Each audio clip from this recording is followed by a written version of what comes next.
Varahi silks వారి grand festive celebrations పొందండి 10,000 రూపాయలు ఆపై కొనుగోలుపై బంగారు నాణెం ఉచితంగా.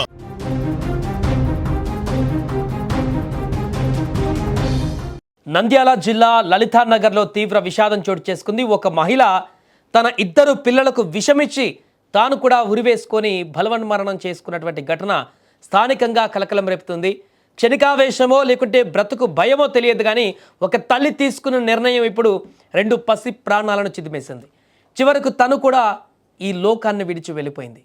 ఈ మధ్యకాలంలో వరుసగా ఇలాంటి ఘటనలు జరుగుతున్నాయి.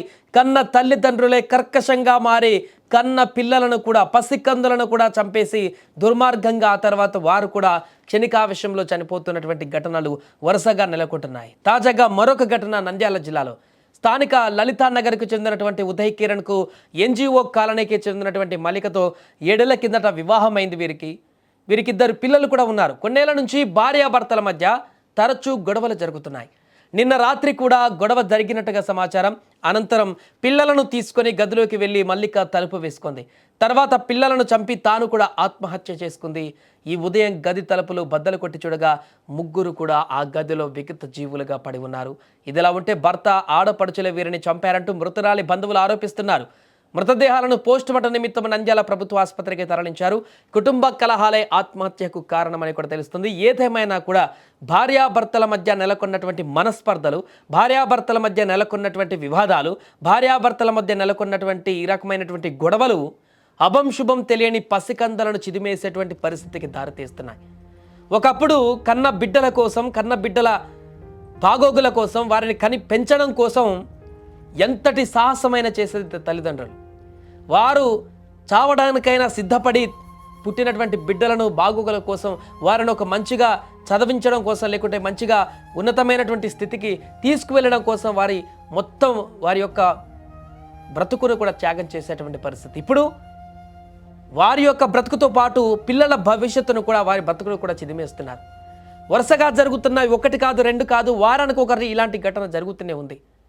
కన్న తండ్రి ఆవేదనతో, భార్యాభర్తల మధ్య జరిగినటువంటి గొడవతో ఒక దగ్గర కన్న తండ్రే కర్కశుడుగా మారి పిల్లలను చంపేసి తాను చనిపోయిన ఘటన ఒక దగ్గర అయితే, పిల్లలకు విషమిచ్చి తాను చనిపోయినటువంటి ఘటన ఇంకొక దగ్గర. తాజాగా ఇప్పుడు కూడా అలాంటి ఘటనే వరుసగా జరుగుతూనే ఉన్నాయి. ఇలాంటి ఘటనలు జరుగుతూనే ఉన్నాయి. భార్యాభర్తల మధ్య నెలకొన్నటువంటి మనస్పర్ధలు కౌన్సిలింగ్ ద్వారా, లేకుంటే పెద్ద మనుషుల వద్ద కూర్చొని సద్దుమణిగి చేసుకునేటువంటి చిన్న చిన్న గొడవలు వారు చనిపోవడమే కాకుండా అభం శుభం తెలియని పసి కందులు రేపటి భవిష్యత్తులో వారికి ఎంత అద్భుతమైనటువంటి భవిష్యత్తు ఉందో ఎవరు ఊహించగలరు?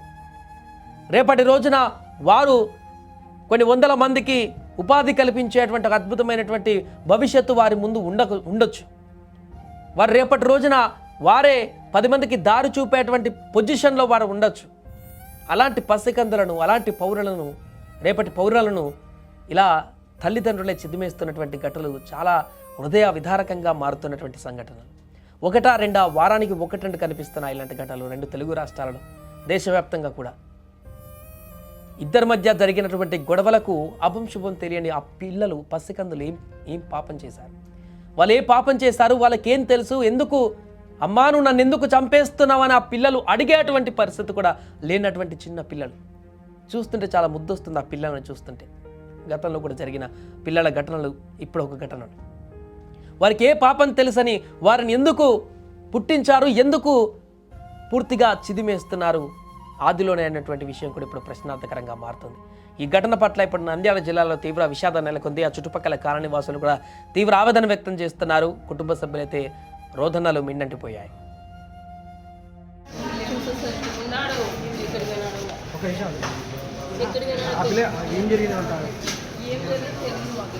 పిల్లలకి విషయం ఇచ్చి అదే విషయం ఇచ్చి చంపేసినారు అంటున్నారు వాళ్ళు. ఆ తల్లే విషయం ఇచ్చిందా లేదంటే వాళ్ళు ఏమో ఏం తెలియదు. ఏం జరిగింది మీకు తెలిసి చెప్పండి. ఫ్యామిలీ మొత్తం అందరు కలిసి చేసిందని అనుకుంటున్నాను. అందరు కిందనే ఉన్నారు కానీ పైన అమ్మాయి డోర్ లాక్ చేసుకుంటే ఎవరు డోర్ తీయట్లేదు. మాకు ఫోన్ చేస్తున్నారు, వాళ్ళు మాత్రం వెళ్ళి చూడట్లేదు. మీరు పోయేసరికి పరిస్థితి ఎట్లుంది అక్కడ? ఊరేసుకుంది అమ్మాయి, అయిపోయింది. కాకపోతే కొద్దిగా హార్ట్ బీట్ ఉన్నట్టు కళ్ళు తెరిచి చూసింది. పిల్లలు ఎట్లుంటారు సార్? పిల్లలు అప్పుడు చనిపోయిందా? పోయినాం, అక్కడ పోయేసరికి హ్యాంగ్ చేసుకున్నాం అంతే. ఏం పేరు ఆమె పేరు? మల్లికా సుధా. పిల్లలు ఎట్లుండే అప్పుడు పిల్లలు కూడా చనిపోయినారు ఇద్దరు. మేము వచ్చేసరికి కొద్దిగా మెలుపుగానే ఉండే, ఇక్కడికి వచ్చిన తర్వాత చనిపోయింది అన్నట్టు చెప్తున్నారు వాళ్ళు. 20 minutes ఇక్కడికి వస్తే 5 minutes బ్యాక్ ఇక్కడ నాకు మెలుపుగానే ఉంది, ఇక్కడికి పోతే 20 minutes ముందే చనిపోయిందని చెప్తున్నారు. మీ డౌట్ ఏమి? ఏం లేదు, డౌట్ ఏం లేదు. అక్కడనే వాళ్ళు ఏదో చేసినారు, మా బావ వాళ్ళు ఏదో చేసినారు. మేము మామూలు కంప్లైంట్ ఆయన ఏం పని చేస్తారా? ఫర్టిలైజర్ తీసేసేస్తాం. గవర్నమెంట్ హాస్పిటల్ నుంచి ఇన్ఫర్మేషన్ వచ్చింది. మల్లిక అనే అమ్మాయి మ్యారీడ్ ఉమెన్, 5 years అయింది మ్యారేజ్. 26 years ఆ అమ్మాయికి సూసైడ్ చేసుకుంది అని చెప్పేసి ఇన్ఫర్మేషన్ వస్తే వచ్చాము, వచ్చి చూసాము. ఆ అమ్మాయితో పాటు 2 పిల్లలు ఉన్నారు. పిల్లాడికి 3 years సాయి అని చెప్పేసి, పరిణిత అని పాప 6 months. వాళ్ళిద్దరికి విషయం ఇచ్చి ఆ అమ్మాయి సూసైడ్ చేసుకుంది, హ్యాంగింగ్ చేసుకుంది అని చెప్పేసి చెప్తున్నారు డాక్టర్లు. అది విచారణ కోసం వచ్చాము.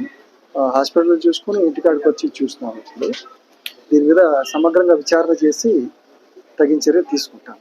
సూసైడ్ కారణం ఏమైనా గుర్తించారు? ఫ్యామిలీ డిస్ప్యూట్స్ కారణమని తెలుసు.